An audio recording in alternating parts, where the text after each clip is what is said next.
So Volvo has just unveiled a shocker, literally. It's unveiled the XC40 Recharge, which is the company's first electric car, the only electric car in its range. But that's not the big news. The big news is that in less than a decade, the range will be only electric.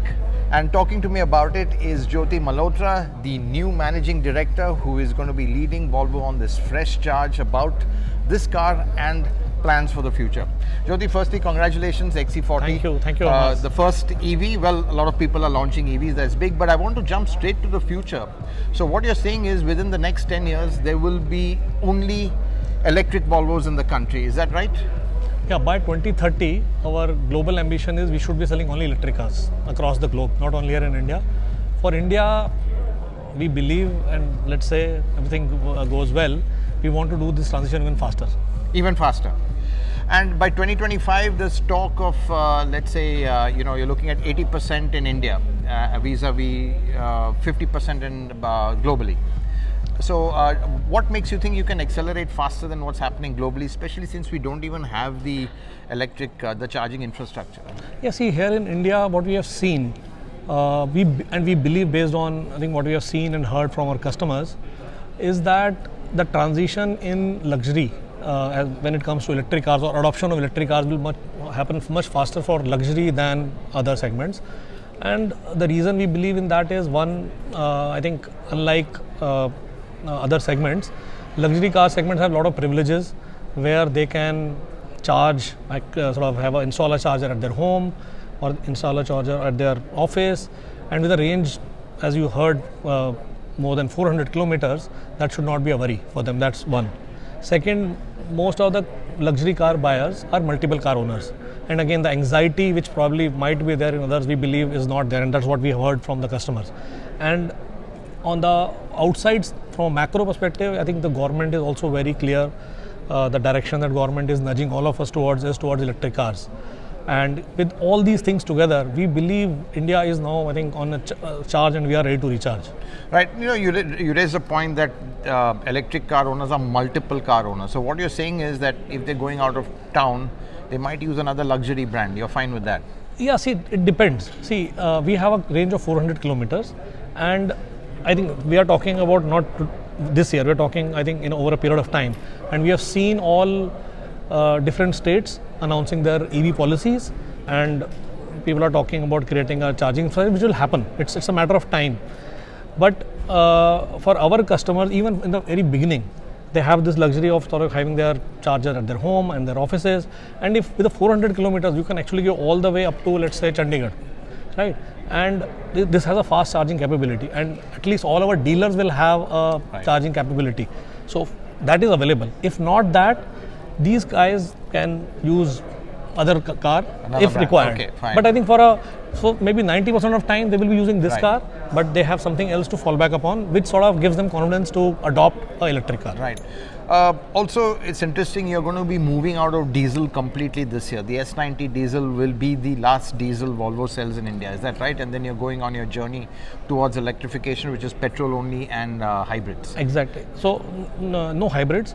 Our transition is from diesels to petrol, and then from petrol to electric. And when we say electric in India, we are talking about BEVs. Battery electric vehicles. Only for XC90, T8 that we continue to sell is the only plug-in hybrid. What was your experience with the T8? Was it just too expensive? A little bit of transition, neither here nor there. That's what a lot of people say about hybrids.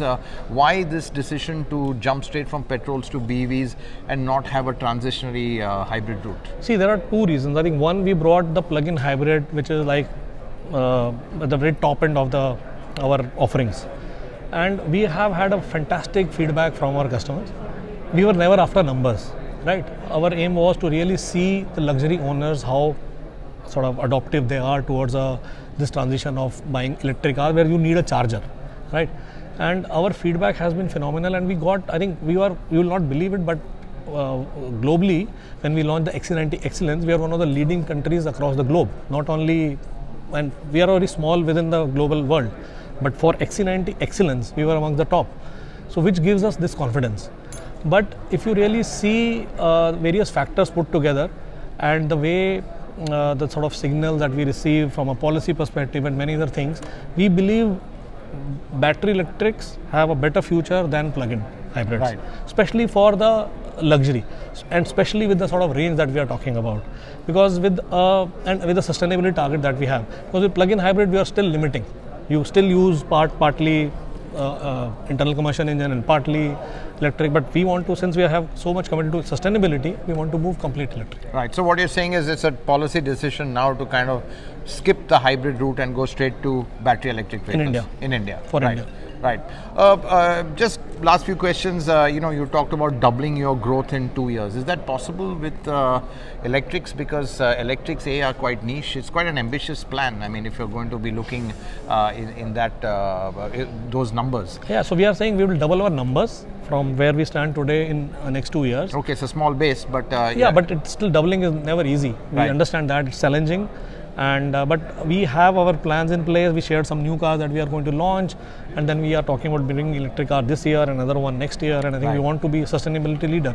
So we have a strong belief in what we say. Right. We want to achieve that. That's our ambition. Right. But we are bold enough to go out and say that. Right. No, it is a very bold statement. It's really impressive that you've kind of come out with really so much conviction. And just last question is, when you look at BEVs, the problem is that the cost is still very high. You get a lot of SOPs from governments and all, but the duties, I mean, these will have to be CBUs. You can't locally assemble them unless there's a plan to do that. Do you think the customs duty is still a big hindrance for the kind of, let's say, fast adoption or growth of, at least at the top end? I think obviously yes. From one perspective, not only I would say for BEV, duties for luxury cars and I think overall tax structure is not very conducive.